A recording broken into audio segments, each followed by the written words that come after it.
Welcome to our channel stem craft lab. আমি আপনাদের সামনে দুটো রাসবেরি পাই মডেল রেখেছি। লেফট সাইডে আছে নর্মাল রাসবেরি পাই 4 মডেল, রাইট সাইডে আছে রাসবেরি পাই কম্পিউট মডেল। এটা রাসবেরি পাই কম্পিউট মডেল। দেখুন, দুটো বোর্ড দেখতে সম্পূর্ণ ডিফারেন্ট, কিন্তু এদের ব্রেন অলমোস্ট সেম। তাহলে আপনারা কোয়েশ্চেন করতে পারেন, যদি ব্রেন সেমই হয় তাহলে দুটো বোর্ড কেন এক্সিট করলো? স্টেম ক্রাফট ল্যাবে আমরা শুধুমাত্র প্রজেক্ট বানাই না, আমরা বুঝতে চেষ্টা করি কোন টেকনোলজি কোন জায়গায় ব্যবহার করা উচিত।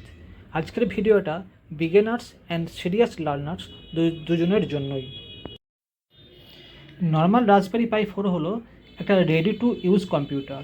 আপনি মনিটর লাগালেন, কিবোর্ড মাউস লাগালেন আর কাজ শুরু করে দিলেন। এডুকেশন, লার্নিং, এক্সপেরিমেন্টের জন্য এটা একদম পুরো পারফেক্ট। দেখুন, এটার মধ্যে এইচডিএমআই পোর্ট, দুটো এইচডিএমআই পোর্ট আছে, এখানে ইউএসবি পোর্ট আছে, ইথারনেট পোর্ট আছে, সব কিছু রেডি টু ইউজ, একদম এর মধ্যে কম্প্যাক্ট আছে। মডেল কিন্তু সম্পূর্ণ আলাদা জিনিস। এটা ইউজারের জন্য বানানো না, এটা মেশিনের ভেতর বসানোর জন্য বানানো। এখানে প্রসেসর, র্যাম, স্টোরেজ সব কিছু আছে, কিন্তু এইচডিএমআই, ইউএসবি এগুলো ডাইরেক্টলি নেই, কারণ ইন্ডাস্ট্রিতে এগুলো আলাদাভাবে ডিজাইন করা হয়।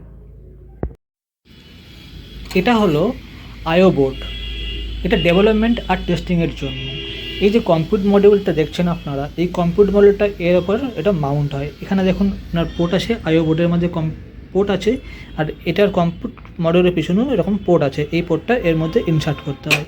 এটা যখন ইনসার্ট হলো তখন কি হলো, এই যে আইও বোর্ডটা আছে, আইও বোর্ডে বাকি ইন্টারফেসগুলো দেওয়া আছে, যেমন এইচডিএমআই পোর্ট দেওয়া আছে, এখানে ইথারনেট পোর্ট দেওয়া আছে, ইউএসবি পোর্ট দেওয়া আছে, বাকি এখানে পাওয়ার সাপ্লাই পোর্ট দেওয়া আছে। আদার্স যে কমিউনিকেশন পোর্টগুলো সেগুলো আইও বোর্ডের মধ্যে থাকে। কম্পিউট মডেলের মধ্যে কোনো রকম পোর্ট থাকে না, এর মধ্যে শুধুমাত্র স্টোরেজ, মেমোরি এবং র্যাম থাকে। যখন আপনি এটাকে ইনসার্ট করলেন তখন এটা কমপ্লিট একটা বোর্ড হলো, যেটা দিয়ে আপনি আপনার প্রয়োজন মতো আপনি এখান থেকে মনিটর, ইথারনেট দিয়ে আপনি কোনো ডেটা ট্রান্সফার এবং ইউএসবি দিয়ে আপনি কোনো রকম ডাউনলোড সমস্ত কিছু করতে পারবেন। আমাদেরকে একটা কথা মনে রাখতে হবে, আপনি যদি এই কম্পিউট মডিউল দিয়ে কোনো ইন্ডাস্ট্রিয়াল প্রজেক্ট করেন তাহলে কিন্তু আপনাদের তখন এই আইও বোর্ডটা ইউজ করা যাবে না। এটা অনলি ফর টেস্টিং অ্যান্ড কোনো ডেভেলপমেন্ট পারপাস। যদি আপনারা আইও বোর্ড ইউজ করে কোনো ইন্ডাস্ট্রিয়াল প্রজেক্ট করেন, সেক্ষেত্রে আপনাকে এই যে আইও বোর্ডটা আছে এটা আপনাকে নিজেকে ডিজাইন করতে হবে আপনার ইন্ডাস্ট্রিয়াল কম্পোনেন্ট ইউজ করে, কারণ এখানে যে কম্পোনেন্টগুলো ইউজ করা হয়েছে, যে পিসিবি ইউজ করা হয়েছে সেটা ইন্ডাস্ট্রিয়াল গ্রেডের না।